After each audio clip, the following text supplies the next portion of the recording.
A white aircraft climbs into the dark blue edge of the sky, so high the pilot can see weather below him like a map.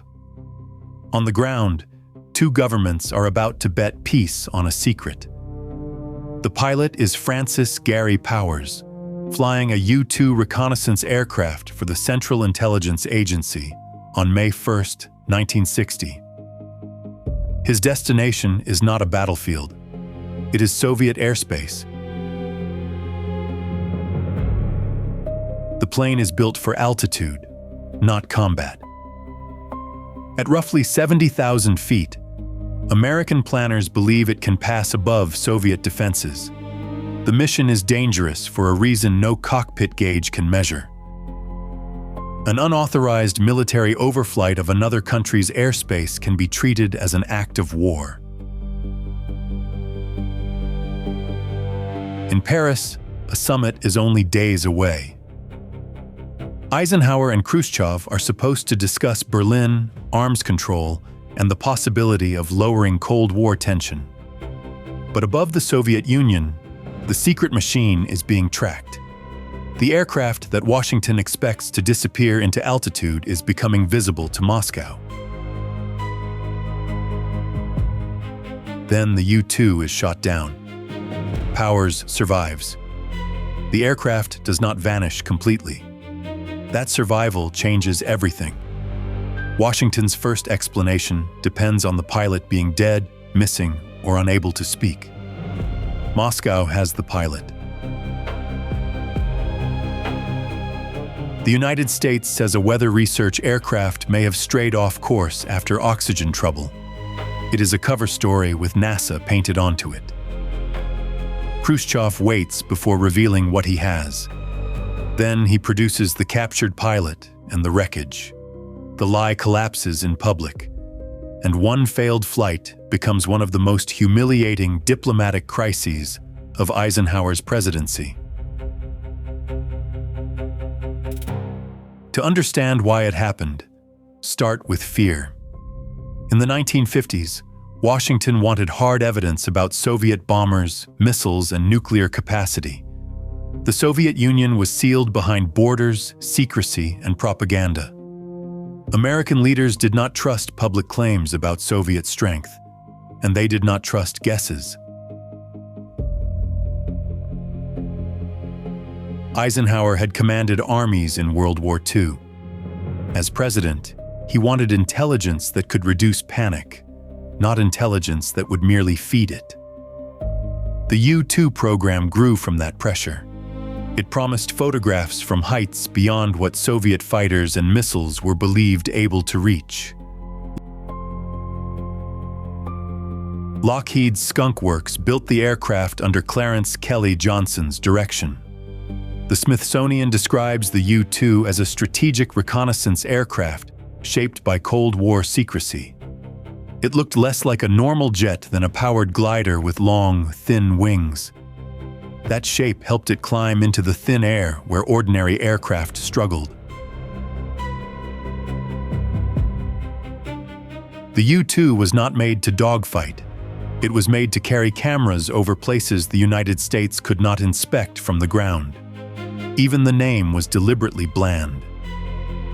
NASA later used U-2 aircraft for research, but in 1960 the cover story blurred a real research connection with a CIA mission.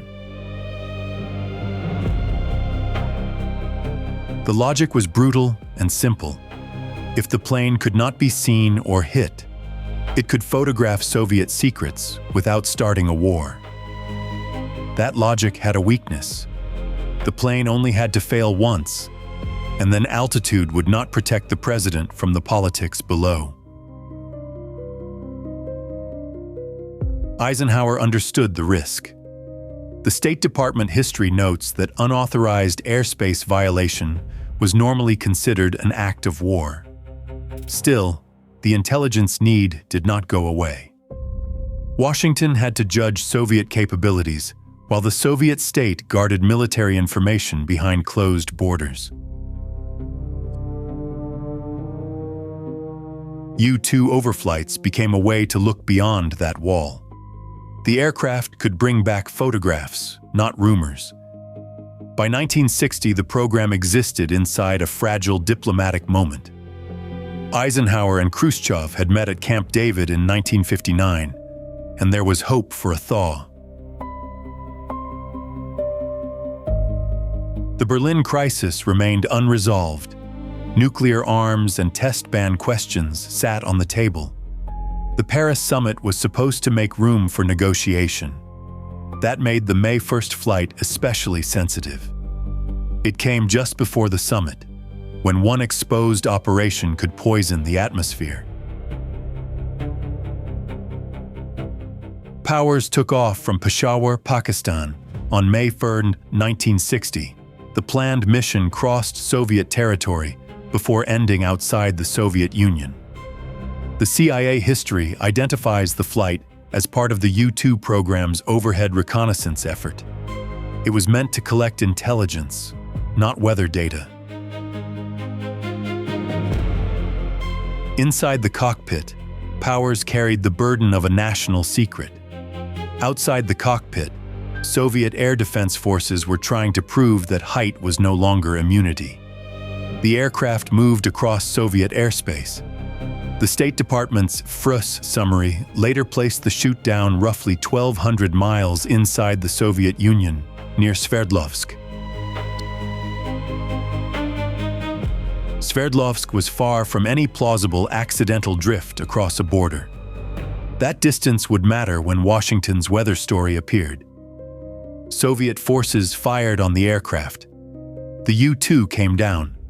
Powers parachuted and was captured alive. At first, Washington did not know how much Moscow had recovered. That uncertainty shaped the first public response. If Powers had died and the aircraft had been destroyed, a cover story might have survived longer. But the evidence landed in Soviet hands. NASA issued a press release saying a U-2 on a weather research flight may have strayed after the pilot reported oxygen equipment trouble. The story carried just enough truth to sound technical. U-2 aircraft had a real connection to high-altitude research, and NASA had public material around that role. But this aircraft was not lost on an innocent weather route. It was a CIA reconnaissance aircraft over Soviet territory.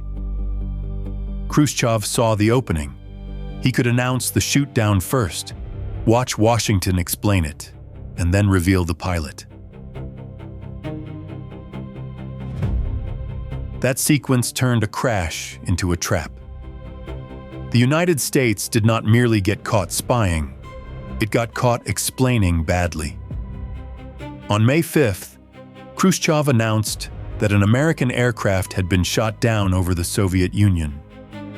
He did not immediately reveal every piece of evidence. The American cover story continued. Officials leaned into the idea of oxygen trouble, autopilot drift, and weather research. Then Khrushchev disclosed that Powers was alive. He also had wreckage and equipment from the aircraft. The problem was no longer secret aviation. It was public credibility. Eisenhower faced a choice: continue denying direct knowledge and look out of control, or admit the intelligence program and carry the responsibility himself. The crisis hit the American government from several directions at once. There was the Soviet accusation, the failed cover story, and the Paris summit waiting in the calendar. The Eisenhower Library says hopes for a successful summit were dashed by the May Day shootdown. It also notes Khrushchev condemned U.S. spy activity on the first day of the Paris summit. The Office of the Historian links the incident to cancellation of the Paris summit. The subjects on that summit agenda included Germany, arms control, test ban possibilities, and relaxation of tension. On screen, the contrast is simple. A Paris summit agenda, a NASA press release, and Soviet photographs of wreckage. The U-2 had been built to answer hidden questions. Now it created one no camera could solve. Eisenhower did not deny that the United States needed intelligence. His argument was that closed societies created dangerous uncertainty. That argument may have made strategic sense in Washington. In Moscow, it sounded like an admission that American aircraft had crossed Soviet borders on purpose. Khrushchev demanded condemnation, apology, punishment, and a guarantee against future flights. Eisenhower would not give the full apology Khrushchev wanted. The summit atmosphere curdled. A meeting meant to ease Cold War pressure became a stage for accusation. Khrushchev withdrew Eisenhower's invitation to visit the Soviet Union. The promise of personal diplomacy cracked under the weight of the spy plane affair. The incident mattered because it put one contradiction on display. Public diplomacy wanted trust, while secret intelligence assumed trust was impossible. The United States wanted to negotiate from knowledge. The Soviet Union wanted to defend sovereignty and humiliate an adversary caught in the act. Powers became the face of that contradiction. He was not a president, ambassador, or general. He was the man sitting inside the machine when policy became wreckage. Soviet authorities put Powers through a public legal process that the National Archives describes as a televised show trial. The trial turned the pilot into evidence. His survival allowed Soviet officials to demonstrate that the flight had been real and that the weather explanation had failed. Powers was imprisoned after the trial. His case became part of the wider Cold War prisoner landscape. Back in the United States, the question of blame did not disappear. Critics asked who authorized the mission and whether the president controlled the intelligence machinery beneath him. Eisenhower accepted responsibility for the overflight program rather than letting the crisis suggest a rogue bureaucracy. That was politically costly, but it protected presidential control. The CIA, meanwhile, had to confront a program whose central assumption had been broken. The U-2 could be tracked, shot down, and exploited diplomatically. The Office of the Historian states that after Powers was shot down, Eisenhower forbade further U-2 flights over the Soviet Union. That did not end aerial reconnaissance as a Cold War tool. It changed the risk calculation and accelerated the search for other ways to see across borders. The same intelligence hunger that produced the U-2 also pushed the United States towards satellite reconnaissance and more advanced aircraft. But on May 1, 1960, none of that future helped Powers. He was a prisoner, and his aircraft was a diplomatic weapon in Soviet hands. The wreckage itself became theater. Eisenhower Library photo listings include U-2 wreckage and Soviet officials examining displays related to the aircraft. Those displays mattered because they made the invisible visible. Secret reconnaissance became metal fragments, cameras, and a captured pilot. For viewers around the world, the affair offered a simple image. The United States had lied, and the Soviet Union had evidence. The deeper story was not as simple. The U-2 program had been driven by fear of surprise attack, fear of false intelligence, and fear of negotiating blind. Eisenhower's intelligence problem was real, but the method created its own danger because every successful flight depended on remaining unacknowledged. The U-2 incident also showed how technology can outrun diplomacy. Engineers solved an altitude problem, but no engineer could solve the meaning of captured wreckage. The plane had been designed to be almost untouchable. Once it was touched, every political promise attached to it came loose. In Moscow, Powers was more than a prisoner. He was proof that a superpower's secret had human hands and a human face. In Washington, he became a problem of loyalty and instruction. Had he done what he was supposed to do? Had he protected what he could protect?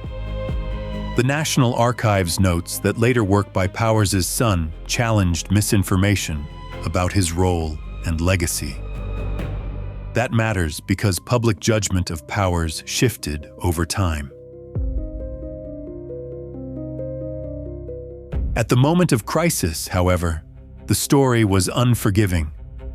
The mission failed, the cover failed, and the summit failed. Paris should have been a room for arms control and Berlin. Instead, it became a room haunted by the wreckage near Sverdlovsk. Khrushchev used the incident to pressure Eisenhower. Eisenhower used the incident to defend the need for intelligence. Neither position could repair the immediate damage. The summit collapsed, and the hoped-for thaw gave way to renewed suspicion. Put the May 1960 calendar on screen. First the shoot-down, then the cover story, then Khrushchev's reveal, then Paris. The flight was intended to reduce uncertainty.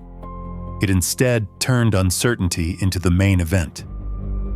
The aircraft's altitude had made it feel almost abstract, but the consequences were concrete. A prisoner, a ruined summit, and a public admission of espionage. For the Soviet Union, the shoot-down was a propaganda victory. For the United States, it was a strategic embarrassment wrapped around a genuine intelligence dilemma. Powers remained in Soviet custody after the trial. His story did not end with the Paris summit, because another spy case was waiting on the other side of the Iron Curtain. In the United States, the FBI had arrested Soviet intelligence officer Rudolf Abel in connection with the hollow nickel case. The FBI describes Abel's case as an investigation that began with a hollow nickel and led to a Soviet spy ring. Abel was valuable because he gave Washington something Moscow wanted. Powers was valuable because he gave Moscow something Washington wanted. On February 10, 1962, Rudolf Abel was exchanged for Francis Gary Powers. President Kennedy discussed the exchange at a news conference 4 days later.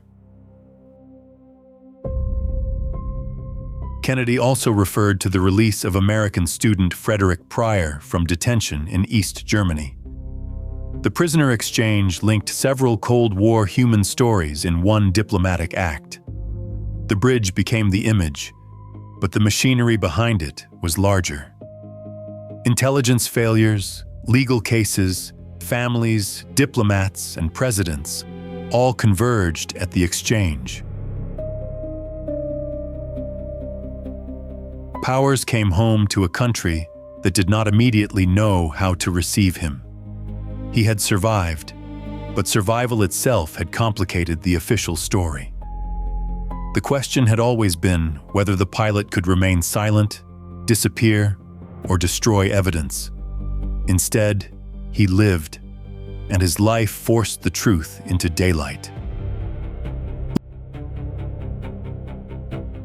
Later reassessments treated Powers less as a failed pilot and more as a man trapped inside an impossible mission. The central failure was political, not merely mechanical. The aircraft was lost, but the larger damage came from the cover story breaking under Soviet evidence. NASA's role in that cover story left a strange historical footprint. A civilian space and research agency became part of a public explanation for an intelligence operation. NASA's own U-2 article now plainly notes that the press release was a cover story after Powers was shot down. That blunt later wording shows how time changes official language. What was once an emergency explanation becomes, decades later, a documented deception. The U-2 itself did not vanish from history after 1960. The Smithsonian notes the aircraft's continuing importance as an intelligence-gathering platform. But the age of assuming the U-2 could cross Soviet skies without consequence ended over Sverdlovsk. The incident also sharpened the logic of reconnaissance from space. A satellite could cross overhead without putting a pilot in a courtroom. Use the NASA press release, Eisenhower's May 11th statement, and a CIA history page as the visual spine here. The question is not abstract. How much secrecy can a democracy defend once secrecy becomes a document everyone can read? Eisenhower's answer was that intelligence was distasteful but necessary in a dangerous world. Khrushchev's answer was that Soviet sovereignty had been violated. Cut between Khrushchev at the wreckage display and Eisenhower's public statement. The two leaders were arguing over the same object from opposite sides of the Cold War. Look again at the opening image. A white plane climbing into thin air. It seems clean, almost silent, separated from politics by altitude. But there is no altitude above politics. At 70,000 feet, the U-2 was still tied to presidents, summits, military maps, and public trust. Powers did not choose the Paris summit. He did not choose the NASA statement. He did not choose to become the face of a failed thaw. He flew the mission assigned to him. When the aircraft came down, the hidden architecture of Cold War intelligence came down with it. End the sequence on 3 concrete images: U-2 wreckage, the NASA cover story release, and the Paris summit record. Together, they show the gap between what governments do and what they can admit. The U-2 incident did not start the Cold War, and it did not end negotiations forever. But it froze one of the era's rare openings, a summit room that could not survive the wreckage of a secret flight. 2 years later, Powers crossed back into the West through a prisoner exchange involving Rudolf Abel. The pilot returned, but the old confidence did not. The file closes with a contradiction. The United States wanted photographs because it feared Soviet secrecy. The Soviet Union used those photographs to expose American secrecy. A plane built to see without being seen became one of the most visible failures of the Cold War.